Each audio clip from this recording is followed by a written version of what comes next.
Hey guys, welcome back to Pinetop Jackson. A few years ago, my friend Bryan from Jabroni's Guitar Show on YouTube bought a 1984 Japanese-made Squier Bullet. He sent me some photos. Let's check it out.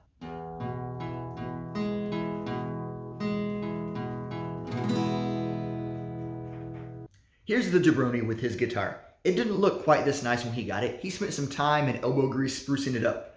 But before we get into that, let's talk about the history of the Squier Bullet. The first bullets came out in 1981, and they bared the Fender moniker. Fender intended to have them made in Korea, but they were unhappy with the products they received, so they scrapped that idea and made them in their USA plant in Fullerton, California. They were made with Telecaster necks, and the body was designed to look like a smaller, thinner Telecaster. In 1982, they changed to a more Strat-like body, but kept the Telecaster headstock. They were still made in California, and there were 5 models available with different pickup configurations, plus 2 bullet bases. Also happening in 1982, Fender Japan was created. So remember how the year before, when Fender was not happy with the guitars they contracted out from Korea? Well, it was completely the opposite reaction to the first guitars they got from Japan. They were blown away by the quality. The first Squier guitars were made in 1982 by Fujigen Gaki, the same factory that built guitars for Ibanez and Greco. They used a serial number that started with JV, which stands for Japanese Vintage. Toward the end of 1983, they started using a serial number starting with SQ, which simply stands for Squier. Also happening in late 1983, production of the Bullet was moved from Fullerton, California to Fujigen in Japan, and they started saying Squier on the headstock instead of Fender. Fast forward to June 2018, our Jabroni bought his 1984 Squier Bullet. Here's a screenshot showing what he paid for it. Here's a little photo montage showing how Bryan and his girlfriend spent the afternoon sanding the body and polishing it to a nice gloss.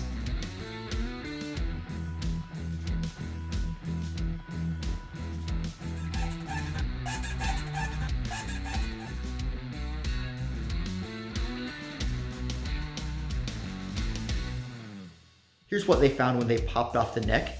This date 2/27/84, handwritten and then urethaned over.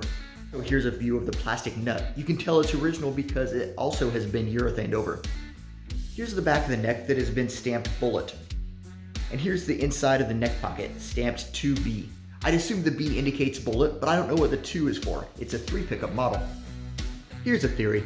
Maybe this body was intended to be a dual humbucker model, but when it got down the assembly line, they slapped the 3 single coils in by mistake. It's not a swimming pool route, but it can accommodate any of the pickup configurations they used. Or maybe the 2B stamp means something completely different. Maybe 2B is not 2B. Here's some shots of the electronics, all original.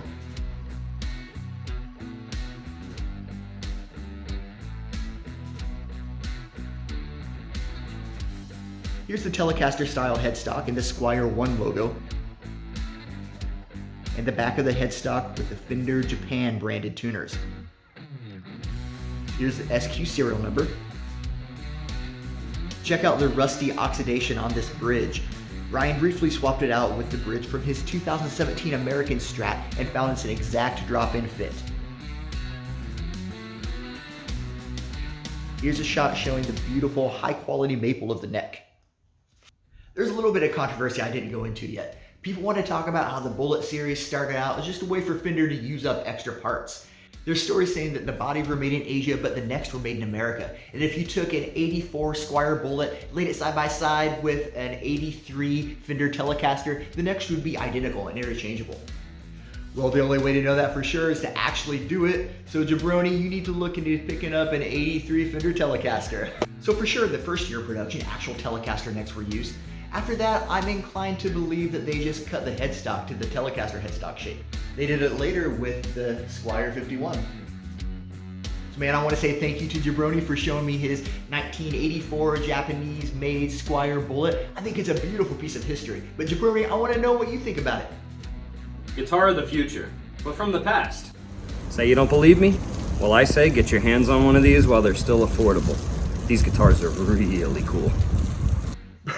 That looked gold. Thanks for watching, guys. Be sure to check out Jabroni's Guitar Show. I'll leave the link in the description. We'll end with some footage of Jabroni's Bullet being played by Mike Milligan from the band Steam Shovel.